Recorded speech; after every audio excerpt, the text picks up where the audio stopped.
नमस्कार मित्रांनो, मी प्रभाकर निर्मळे. पेन्शन योजनेसंदर्भात जी.आर. आल्यानंतर कर्मचाऱ्यांच्या अनेक प्रश्नांचा पाऊस आपल्या चॅनेलवर पडलेला आहे. वेगवेगळ्या पद्धतीच्या शंका, वेगवेगळ्या पद्धतीचे प्रश्न आणि पेन्शनच्या जी.आर. मधील वेगवेगळ्या मुद्द्यांचा सखोल अभ्यास करून हे प्रश्न विचारण्यात आलेले आहेत. खास करून लातूरचे डॉ. अमोल लाटे सर, संभाजीनगरचे संतोष कुलकर्णी सर किंवा बीडचे दिनेश शिंदे साहेब यांच्यासह Santosh Jaygude, Shripad Naik, Satish Chikate sir, Vishnu Mane sir, Maruti Balkhande sir, Devendra Kedar sir अथवा अरुण काळे सर यांच्यासह अनेकांनी वेगवेगळे प्रश्न विचारलेले आहेत. या प्रश्नाचे संदर्भात सरकारी कर्मचारी संघटनेचे सरचिटणीस विश्वास काटकर साहेब यांचं विश्लेषण आपण या व्हिडिओमध्ये घेतलेलंच आहे. त्यांनी सविस्तरपणे सगळ्या प्रश्नांची उत्तरं दिलेलीच आहेत. तरीही काही कर्मचारी सेवा कालावधीमध्ये दीर्घ रजेवर जातात, काहींची सेवा खंडित होते. पण ज्या कर्मचाऱ्यांची सेवा खंडित झालेली आहे आणि रिजॉईनिंग झालेलं आहे त्या कर्मचाऱ्यांना पुन्हा जॉईनिंग झाल्यानंतरची सेवा मोजण्यात येईल. तर ज्या कर्मचाऱ्यांना दीर्घ रजा मंजूर केलेली आहे सरकारकडून त्यांना सुरुवातीपासूनची सेवा गृहीत धरली जाणार आहे. अनुदानित शाळांसाठी 100% अनुदान ज्या टप्प्यापासून चालू होतं तेव्हापासूनच शिक्षकांना, शिक्षकेतर कर्मचाऱ्यांसाठी पेन्शनचा सेवा कालावधी गृहीत धरला जातो. 10% अंशदान सरकारी कर्मचाऱ्यांच्या पगारातून दरमहा होणार आहे. सरकार त्या संदर्भात 14% अंशदान करणार आहे. असं 24% रक्कम दरमहा या फंडामध्ये जमा होणार आहे. 20 वर्षाच्या सेवेमध्ये 10% अंशदान होणं गरजेचं आहे आणि त्याचा एक बेंचमार्क पूर्ण होणं आवश्यक आहे. जर हा बेंचमार्क पूर्ण झाला नाही, म्हणजेच तुमचा सेवा कालावधीतलं कटिंग हे कमी असेल आणि बेंचमार्कला ती रक्कम कमी पडत असेल तर ती रक्कम कर्मचाऱ्याने शासनाकडे जमा करणं आवश्यक आहे. तरच त्याला जुन्या पेन्शनप्रमाणे सर्व फायदे किंवा सर्व लाभ घेता येतील. पेन्शनचा जो मुद्दा आहे तो व्यक्तिगणिक आहे. त्यामुळं प्रत्येकाची सर्व्हिस, त्याचं झालेलं कटिंग, त्यानुसार कोषागार कार्यालयामार्फत प्रत्येकाचं त्या सूत्रानुसार कुणाला किती पेन्शन होते, किती कालावधी बसतो याचं कॅल्क्युलेशन करून ती पेन्शन त्यांना मिळू शकते. अर्थात सेवानिवृत्ती होण्यापूर्वी 1 वर्ष आधी आपल्याला 3 ऑप्शन पेन्शनचे दिले जाणार आहेत. राज्यातील सुधारित पेन्शन योजना, केंद्राच्या NPS आणि UPS अशा दोन्ही योजना, असे 3 ऑप्शन आपल्याकडे उपलब्ध असतील. नमस्कार मित्रांनो, मी प्रभाकर निर्मळे. पेन्शनचा जी.आर. आला, पेन्शन लागू झाली, पण अनेक कर्मचाऱ्यांच्या मनामध्ये खूप शंका आहेत. या जी.आर. मध्ये काही गोष्टी अस्पष्ट आहेत, त्याचं स्पष्टीकरण मिळावं आणि त्या शंका सगळ्या दूर व्हाव्यात यासाठी काही प्रश्नावली आमच्याकडे आलेली आहे, अनेक कर्मचाऱ्यांनी पाठवलेली आहे. त्या संदर्भात राज्य सरकारी कर्मचारी संघटनेचे सरचिटणीस विश्वास काटकर साहेब आपल्याला स्पष्टीकरण देणार आहेत, सगळ्याचं विश्लेषण करणार आहेत. तर काही मोजके प्रश्न मी साहेब काढलेले आहेत आपल्यासाठी.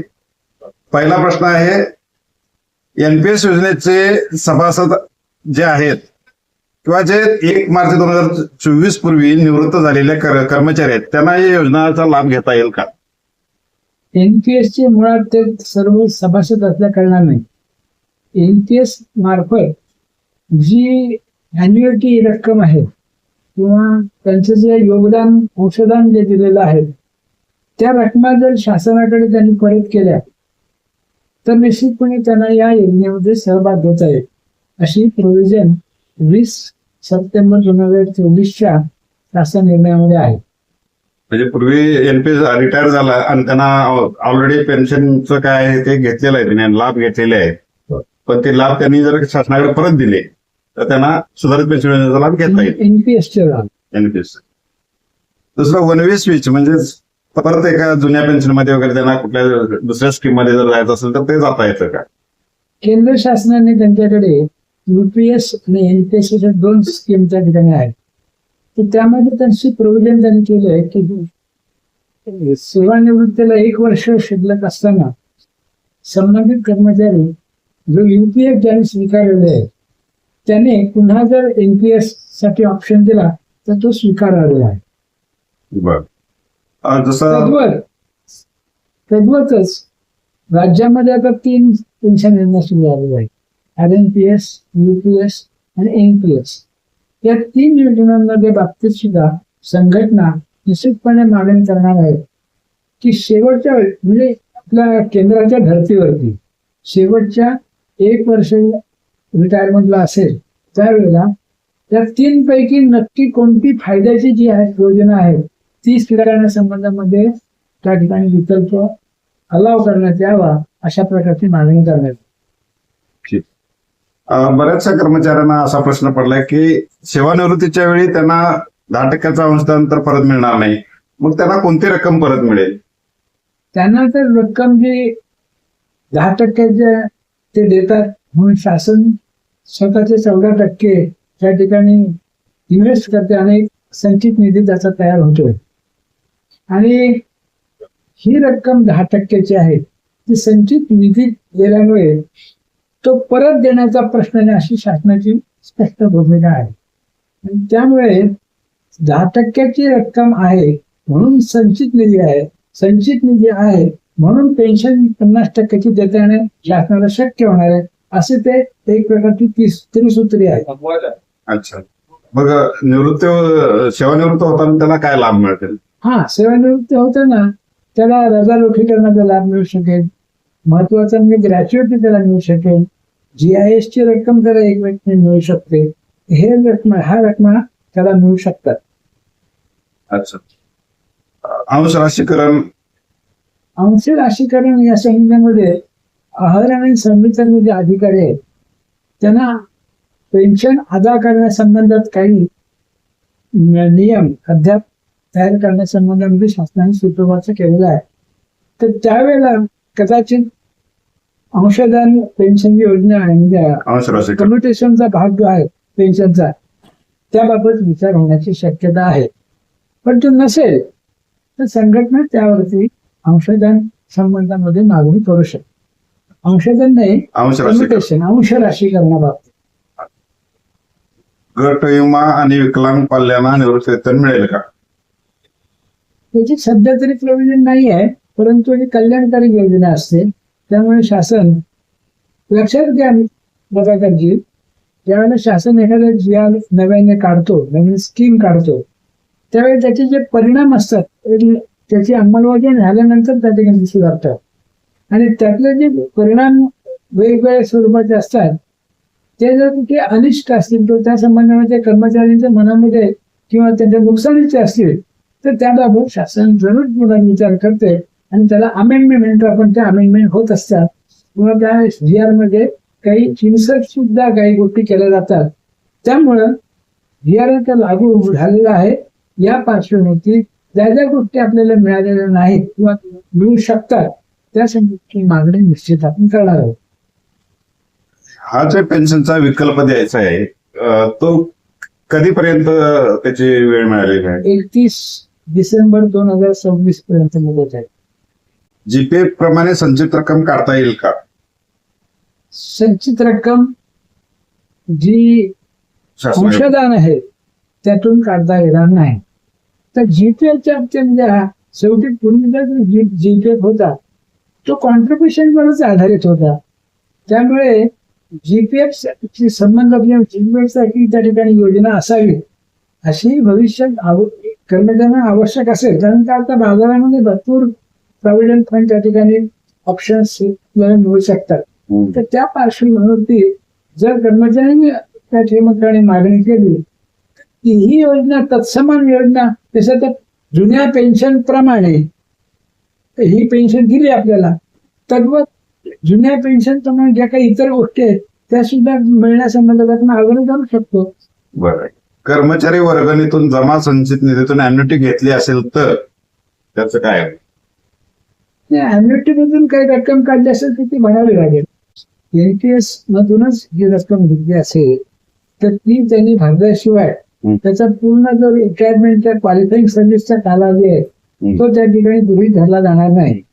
त्या रकमेवर आधारित आहे. त्यांनी जेवढी रक्कम अंशदान ठरलेलं आहे ते पर इयर जे ठराविक अंशदान आहे ते प्राप्त झालं की नाही तरच त्याच्या सेवा जी क्वालिफाईंग वर्ष आहे ती त्या ठिकाणी त्या गणली जाणार आहे.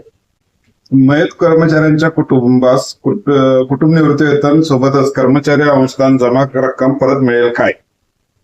मयत अंशदान. कुटुंबियांनाच 60% कुटुंब निवृत्ती वेतन जे मिळणार आहे त्यामुळे इतर रक्कम मिळण्याचा प्रश्नच उद्भवत नाही.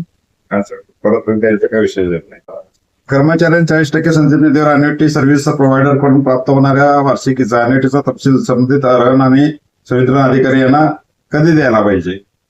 ज्या वेळेला RNPS चा जो ऑप्शन देईल हा. ती पहिली अट त्याने पूर्ण केलेली असली पाहिजे आणि डेट ऑफ रिटायरमेंट जेव्हा त्याची येईल त्यावेळेला त्यांचे सर्व म्हणजे किती भरलेले पैसे आहेत त्याचा तपशील देणं आवश्यक आहे.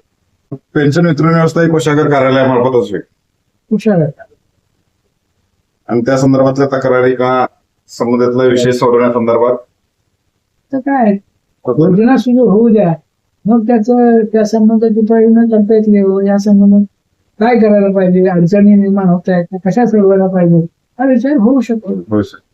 तर हे जे कोणाला किती पेन्शन मिळणार सेवा कालावधीनुसार याचं जे सूत्र जे आहे ते काय ठरलेलं आहे का की कसं? सूत्र म्हणजे काय शेवटी तुमची क्वालिफाईंग सर्व्हिस हा मेन मुद्दा आणि शेवटचं वेतन हा दुसरा महत्वाचा मुद्दा. या दोन गोष्टी माहिती असतील तर सूत्र हे आपोआप प्रत्येकाचं इंडिव्हिज्युअल त्या ठिकाणी तयार होतं. त्याचं वेगळं वेगळं असेल. कारण ते तुमच्या सर्व्हिसवर अवलंबून आहे, क्वालिफाईंग सर्व्हिसवर अवलंबून आहे. कर्मचाऱ्याने राजीनामा दिला असेल तर राजीनामा दिला असेल तर त्याला कुठलाही फायदा द्यायचा नाही अशी तरतूद आहे. वेगवेगळ्या आपल्या शंका आणि प्रश्नांसंदर्भात काटकर साहेबांचं विश्लेषण आपण नुकतंच पाहिलं आहे. तरीही आपल्या मनामध्ये काय शंका असतील किंवा वेगवेगळे मतांतरे असतील किंवा या JR संदर्भात आपण सखोलवर अभ्यास करून त्या संदर्भातलं काही विवेचन केलं असेल तर ते संघटनेला जरूर पाठवा. त्यामध्ये काही त्रुटी असतील तर ते संघटना पातळीवर सुकाणू समितीचं शिष्टमंडळ सरकारशी चर्चा करेल, त्यावर मार्ग काढेल आणि अधिकाधिक चांगले लाभ आपल्या कर्मचाऱ्यांना मिळवून देईल. पण त्यासाठी आपले व्यक्तिगत मतभेद विसरून सगळ्यांनी संघटनेमध्ये एकत्र येऊन काटकर साहेबांच्या पाठीशी ठामपणानं उभं राहिलं पाहिजे. या सुकाणू समितीच्या ठामपणे पाठीशी उभं राहिलं पाहिजे. तर ही संघटना आणि समिती सरकारबरोबर झगडेल, संघर्ष करेल आणि कर्मचाऱ्यांचा हक्क जो आहे तो मिळवेल. धन्यवाद. बरोबर आहे. आपण आपल्या प्रतिक्रिया देऊन या चर्चासत्रामध्ये सहभागी होऊ शकता. आपल्या हक्काच्या चॅनलसाठी सबस्क्राईब करा, लाईक करा आणि आपल्या प्रतिक्रिया देत राहा. धन्यवाद.